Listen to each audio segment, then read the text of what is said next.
Добар ден, почитувани гледачи. Следува добриот доктор. Јас сум Александар Динев. Ви благодарам што сте со нас.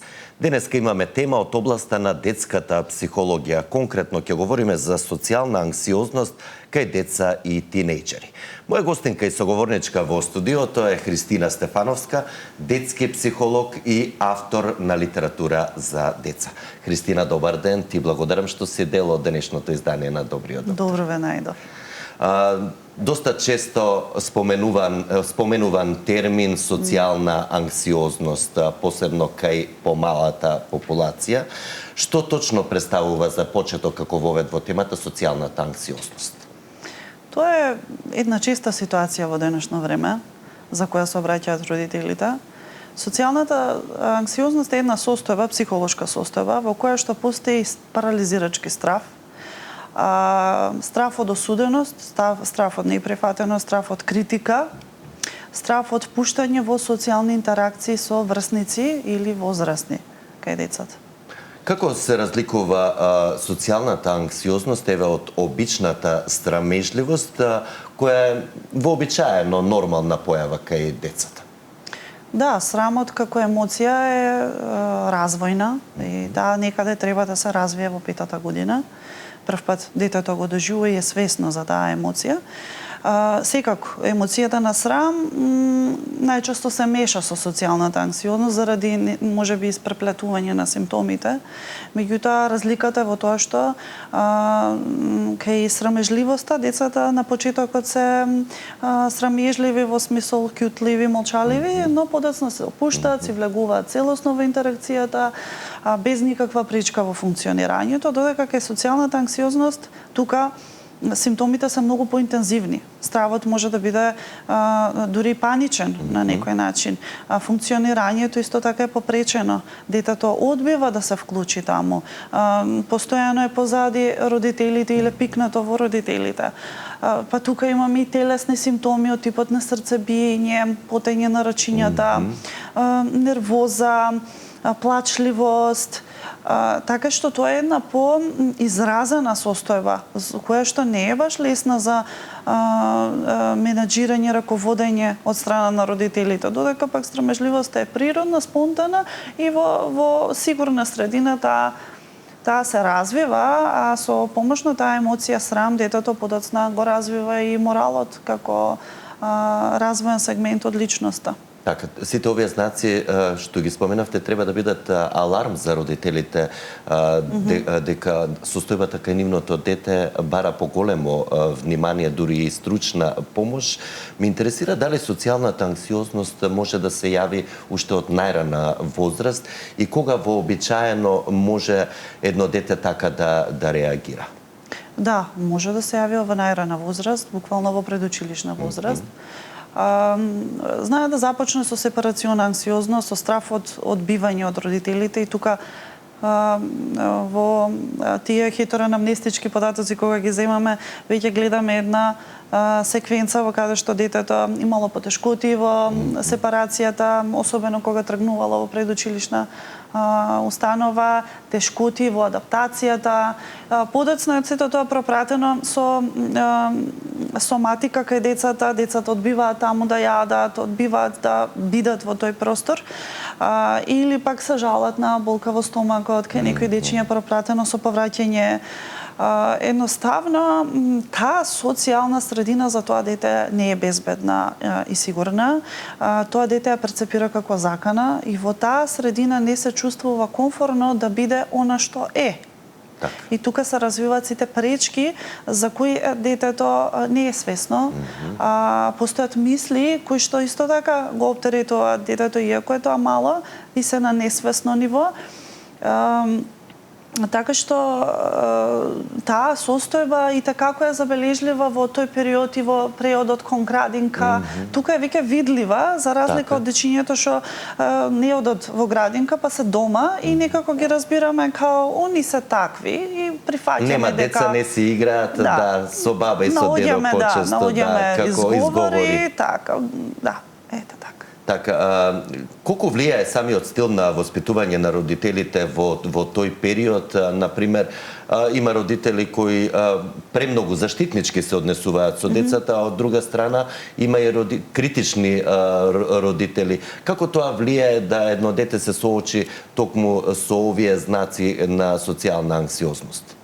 Да, родителскиот стил и такако влијае врз создавање на оваа состојба, покрај други некои фактори, од типот биолошки фактори. Имаме деца со биолошки функционален дел кој што тешко ги аспирира тие дразби од социјалната средина, особено кај хиперсензитивни дечиња, хиперсензитивни во однос на аудитивност, гласно, во однос на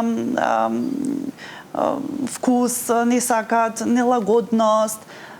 Средински фактори исто така може да влијаат од типот на трауматски искуства, психолошки тешки искуства во семејството. Средински фактори од типот некакви притисоци во училишно доба и училишен притисок. Меѓутоа, родителскиот стил се чини дека е корен на сето тоа, заради тоа што начинот на кој што пристапуваат родителите е еден свет за тоа како да го гледаат надворешниот свет. И сега кај презаштитнички родителски стил, овде секогаш го ставаме прашањето од што го заштитува. И родителите знаат да кажат па од болести, па од настинки, па од вирози. Тоа дете кое го штитиме од болести, настинки, вирози, нечистоти, стално му кажуваме дека таа му внимавај не е добро, таа му е безбедно, ова не го пипај, не е добро за тебе. Тоа дете расте со интроекција дека јас сум некој за кого треба многу да се грижите, бидејќи јас сум во опасност и за мене многу работи може да бидат опасност. Додека пак кај попусливиот родителски стил, тоа е исто многу актуелна една состојба во денешницата, каде родителите се обидуваат да бидат добри родители, баш заради тоа што не сакаат да пренесат некои трансгенерацијски трауми и во тој обид да бидат добри родители најчесто попуштаат и создаваат едно угодливо, исклучително пријатно обкружување за своето дете во домот. Тоа дете развива два паралелни света. Дома е пријатно, лагодно, удобно, нема негативни сензации, без разлика какви и телесни, и психолошки, емотивни. Ги санираме кај тоа дете сите непријатни ситуации веднаш, како? На начин на кој што ќе задоволиме желбата, за да немаме конфликт. Или му даваме прекумерна слобода за да не мора да се мешаме.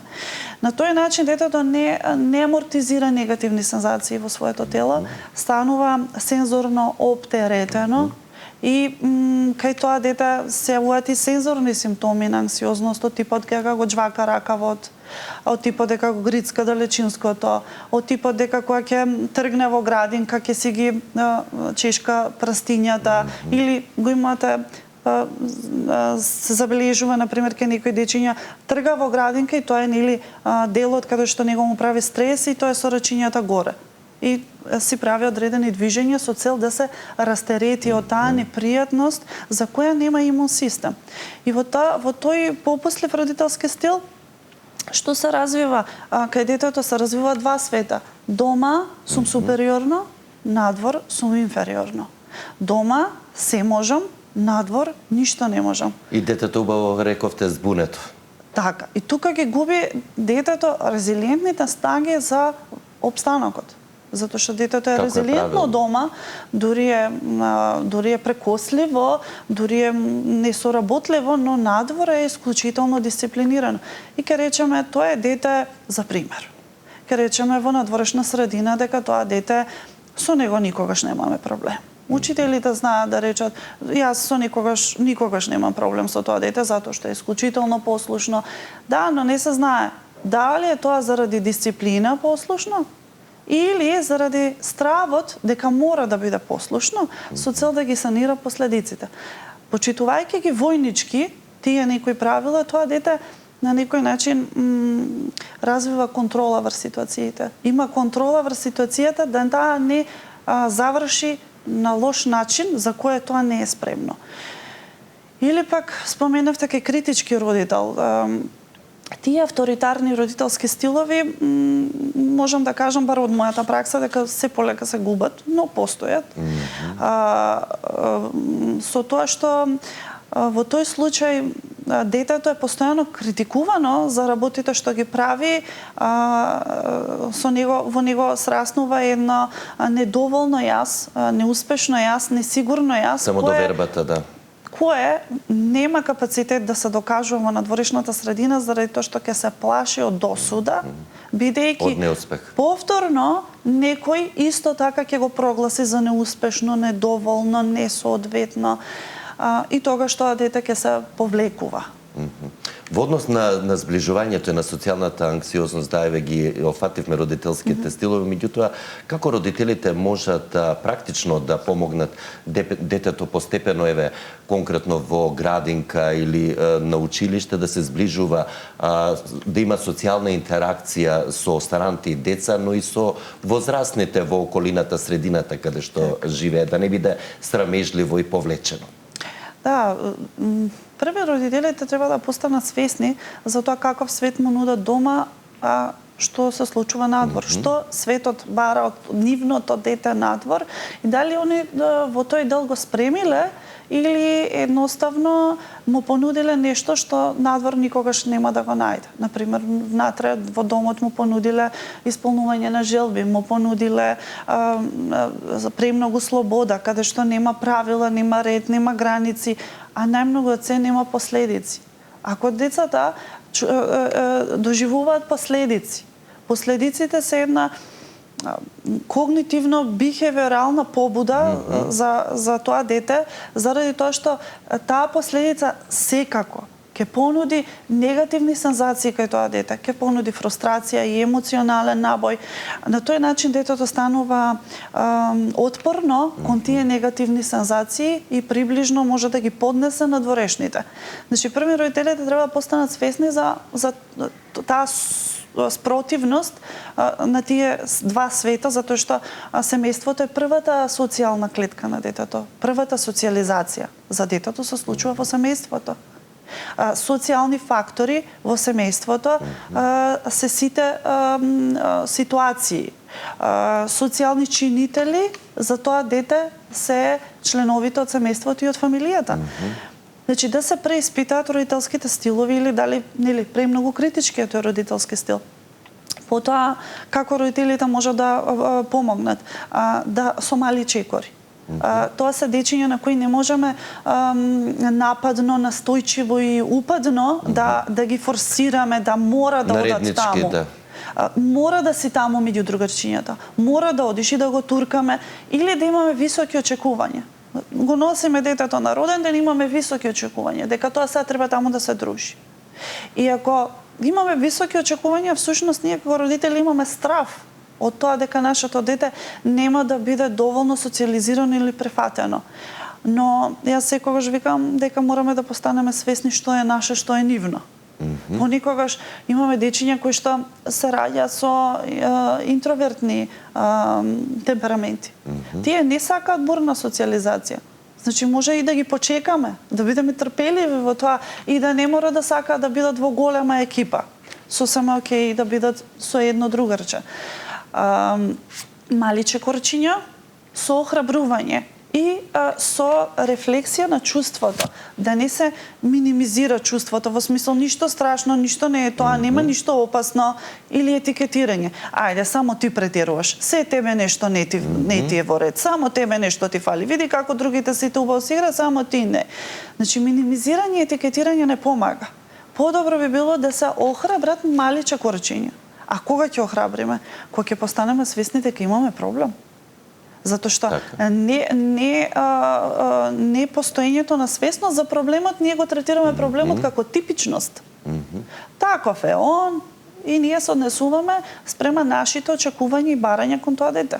Така тоа во однос на поттекот, меѓутоа, еве како родителите да препознаат дека детето на вистина не сака дружење и покрај ова убаво рековте го туркаме со сила кон останатите деца, дали во училиште или во игротека или на роден ден, или да се забележи дека тоа дете на вистина не го прави тоа поради анксиозност, односно страв, вознемиреност, паника и слично. Родителите ќе препознаат според функционалноста на своето дете.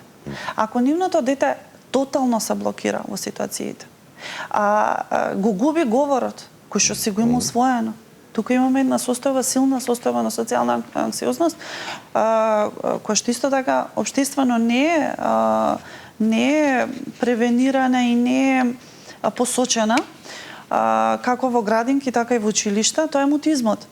Имаме селективен мутизам. Детето селективно говори. Дома говори, надвор не говори. Или говори со мимики. Па потоа може да говори со врсниците, но со возрастни никако да не говори.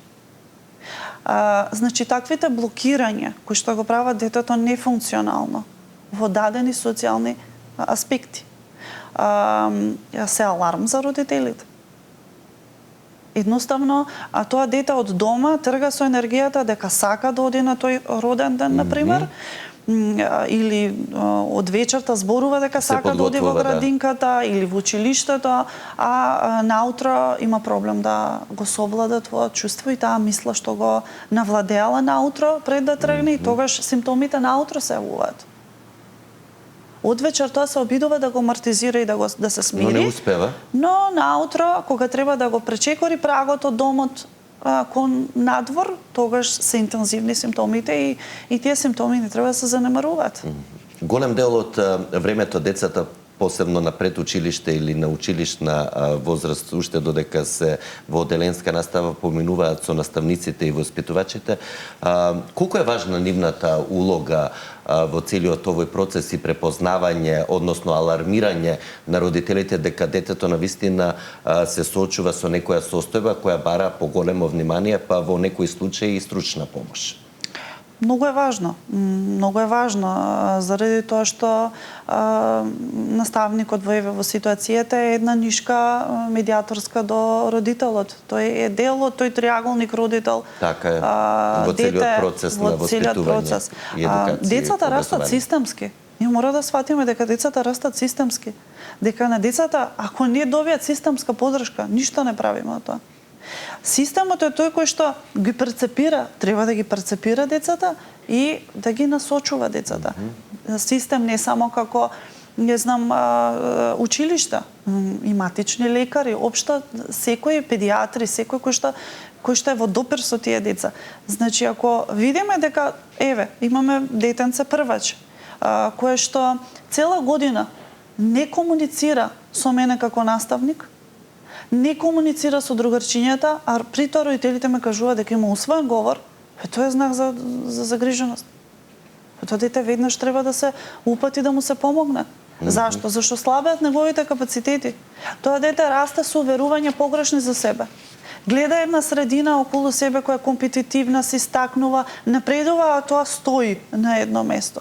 Се фрустрираат и родителите дека нивното дете не напредува и тоа останува така. Или пак забележуваме дека детето зборува со врсниците, но не зборува со возрастните. Исто е аларм за посочување. Така, тука ќе ги поканеме и гледачите, почитувани, доколку имате прашање за денешната моја гостинка и соговорничка Христина Стефановска, детски психолог и автор на литература за деца, може слободно да се јавите на добро познатиот телефон испишан долу на кајронот. Денеска говориме за социјална анксиозност кај деца и тинејџери. Христина, во очекување на прашањето и јавувањето од нашите гледачи, да ја заокружиме ова фаза од детскиот развој токму кај децата на предучилишна возраст, уште кај социјалната анксиозност кај најмалите, дали групните активности, еве спортот, уметноста, разноразните курсеви кои доста се актуелни и често застапени токму уште од најмали нозе кај овие деца, може да помогнат во надминување на таа првична социјална анксиозност? Така, убаво прашање, заради тоа што дали ќе го вклучиме детето во некоја активност, зависи од тоа да процениме до кој степен е подготвено. Дефинитивно родителите кај овие состојби на деца не треба да се откажуваат од тоа да социјално ги вклучат. Со секое социјално вклучување тие му потврдуваат на детето дека виде, беше, тоа е безбедно за тебе. Групната активност е тешка да се сработи затоа што тие имаат отпор да комуницираат. Најчесто ги добиваме во индивидуалниот свет, а катарза или ослободување на нивната тензија и прекумерен страв прави уметноста. Експресивната терапија исто многу делува врз тоа да се растоварат, но потоа, откако ќе се растеретат и постигнат увид, најмногу да отворена е когнитивно-бихевиор терапијата. И веќе кога детето ќе ги потиснува на некој начин сите овие чувства уште од најрана возраст, некако ќе живее со таа социјална анксиозност и во основното образование, односно во предучилиште, но и во оделенската настава, доаѓа периодот на адолесценција и тинејџерство, која е уште повидлива и уште поалармантни знаци дава. Како социјалната анксиозност кај тинејџерите се одразува, дали преку повлекување, бунт или избегнување едноставно затворење сами во себе, избегнување контакти со средината? Да, првиот симптом е избегнување, заради тоа што не се чувствува спремно дека може да биде во некаква интеракција тоа дете. Тука веќе станува покомплексна состојбата затоа што се овој срам сам од себе, чувство на вина дека не успева, дека не може. И повторно се јавува тоа чувство на недоволност за надворешниот свет. Се јавуваат многу когнитивни дисторзии, генерализации кои што веќе го оптеретуваат целиот ментален склоп. Имаме во потешка форма, да кажеме, состојби кои што се пропратени со неодење во училиште, избегнување на било каква социјална средина. Или ќе излезе од дома и нема да се појави на час, ќе врти околу училиштето или во локалните кафе-барови. Така. И кога ќе се разгледува или нивната структура, повторно идуваме на тоа дека во нив се веќе се створил еден саботер кој што ги саботира во многу аспекти во животот, ги саботира со тоа што секогаш им кажува не можеш, ќе сгрешиш, нема да успееш. Најчесто ги преовладува заради тоа што од друга страна охрабрувачкиот говор е мал и нема синергија помеѓу внатрешниот говор. Да ги слушнеме прашањата и од нашите гледачи, ќе продолжиме и понатаму околу социјалните мрежи и како тие дополнително влијаат на социјалната анксиозност. Почитувани во програма сте, повелете. Ало, добар ден. Добар ден, ве слушаме. Сакам да прашам вака дали може да се разликуваат симптомите со АДХД и анксиозност кај децата, бидејќи овие симптоми што ги наведовте се некако слични. Јас мислам дека кај моето дете има нешто се случува. А каде како првично да побарам помош, бидејќи матичниот педијатар не може во рок од 15 минути пример да процени одма. Ми вика ништо, а јас гледам дома дека нешто не е како што треба. Мислам дека спаѓа во таа група на АДХД, меѓутоа и симптомите некако не се слични, така да помош малку помош. Секако ќе добиете совети и препораки каде да се обратите за поконкретна помош. Секој е добро, господје. Одлично прашање, заради тоа што навистина во состојбата кај децата на АДХД или дефицит на внимание се јавува анксиозност. Се јавува и социјална анксиозност, но генерално се јавува анксиозност во делот на тоа кој сум јас и како јас и моите постигнувања се рефлектираат врз околината. Па кај тие деца може се јави страф од неуспех, па не се ни обидуваат на некој начин да го направат нештото. Во секој случај тоа е комплексна состојба, малку е популаризирана, морам да кажам, и треба многу стручно, сеопфатно да се проследи. До која ниво, до која граница е дозволено? Да. Мајката треба да се обрати во Центарот за ментално здравје, државниот центар за деца, младост, или пак во некои од приватните центри каде што имате конзилиарна подршка. Ментално здравје мислам кај Симпо беше, Кај Симпо, Да. така. Значи потребна е конзилиарна подршка и конзилиарна проценка од психијатар, психолог, дефектолог, логопед, дури и социјален работник. Да, при тоа тука се прави и ЕЕГ како испитување да се допотврдат брановите, односно начинот на кој што функционира нервниот систем, што исклучително е важен кај состојбите на АДХД и да видиме нели испадот во тој дел. Така, за понатаму ако има потреба се работи со терапевски пристап. Да, откако ќе се утврди што и прво проценката е многу клучна. Так. Да, значи во Центарот за ментално здравје кај младинци, кај Симпо. Доколку имаме и следен гледач, почитувани во програма, сте повелете. Ало, здраво. Добар ден, ве слушаме. Сакам да прашам, се работи за 4 годишно девојче. Така. Се е дружелюбиво, оди со деца, си игра, на роден ден и се е окей, но имаме проблем за во градинка. Наутро кога стануваме, веднаш почнува да плачи.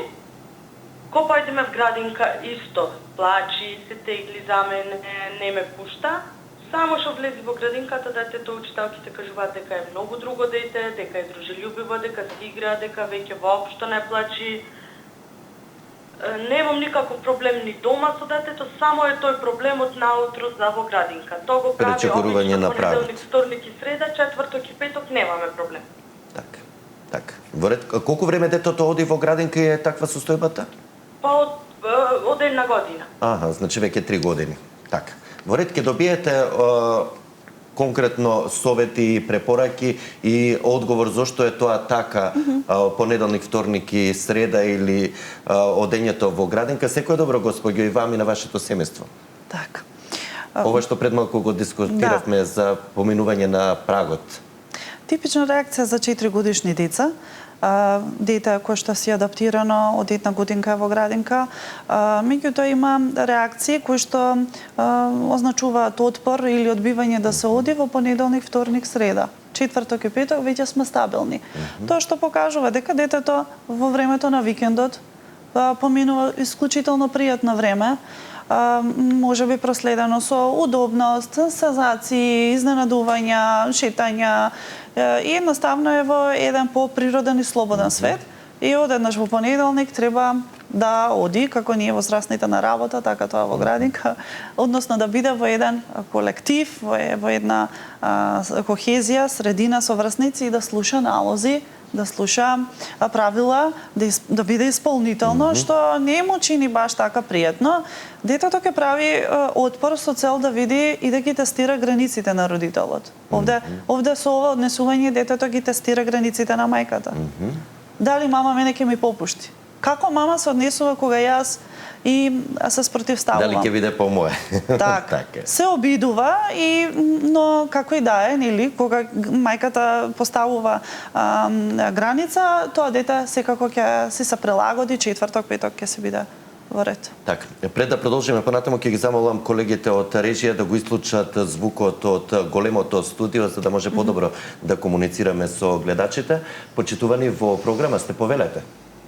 Ало, добар ден. Добар ден, ве слушаме. Имам внуче, оде прво оделение сега. Така. Дома значи пише домашно се, а во школа не сака да пишува.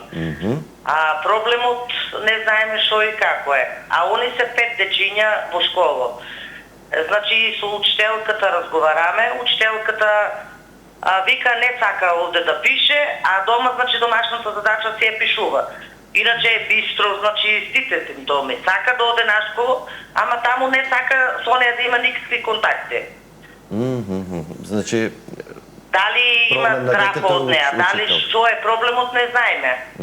Во ред, ќе добиете одговори, ова се доста чести ситуации, препораки, совети како да постапите пред се кон вашето внуче во ваквата ситуација. Секој е добро, господјо. Така. Ова повеќе е предизвик за наставниците. Наставниците денес навистина имаат захтевна работа. Да. Воопшто не е лесно да се водат денешните деца кои што си имаат една поинаква динамика. Тоа се алфа генерации на дигитална ера, кои што имаат постојано некои нови барања и кои што не ги задоволува одреден вид на настава. Во суштина овде детето веројатно има проблем со авторитетот на наставникот и не може да воспостави поврзаност во тој дел, или можеби се плаши од неуспех во смисол на компетитивна средина, да не сум доволно добар како другите, или да не сгрешам, па затоа дома, кога е поохрабрувачки, со поголема удобност, тоа ќе го завршам. Така. Христина, бидејќи навистина секогаш да разговорите конкретно за децата и овие психолошки теми будат многу прашања, меѓутоа ограничени сме со времето. Социјалната анксиозност кај тинејџерите ќе оставиме за некоја посебна емисија. На самиот крај, ваш совет и препораки до родителите како да постапат за да превенираат социјална анксиозност кај децата? Превенирањето е во делот на осамостојување, во делот на независност, значи да не се развиваат зависни симбиотички снаги. Превенирањето е во чувството на водство кај родителите, кои што знаат дека водат и знаат кого го водат, не го пуштаат детето само да води па да се дезорганизира во своето живење, така е. И пред се сакам да апелирам во делот на етикетирање, да не се развиваат етикети и стигми по однос на прашањата, да се обидеме да бидеме максимално отворени, без осудување зошто е некој ваков или таков. Сето, верувајте дека има причина. За секоја состојба, секогаш има причина. И запомнете го оној ајсбрег. Оно што го гледате вие е едно, а внатре во ајсбрегот има многу работи. Убава порака за крај. Ви благодарам за времето кое го одвоивте, за советите и искуството кое го споделивте со нашите гледачи и како што реков повторно се гледаме за неколку месеци во Добриот доктор. Благодарам и вам за поканата. А почитувани вам ви благодарам за вниманието со кое не следевте. Ве поканувам да бидете повторно со нас и утре. Со вас ќе биде мојата колешка Сања Димитровска. Во меѓувреме останете со програмата на Сител телевизија. Имајте убав ден и грижете се и за менталното и за физичкото здравје. Пријатно!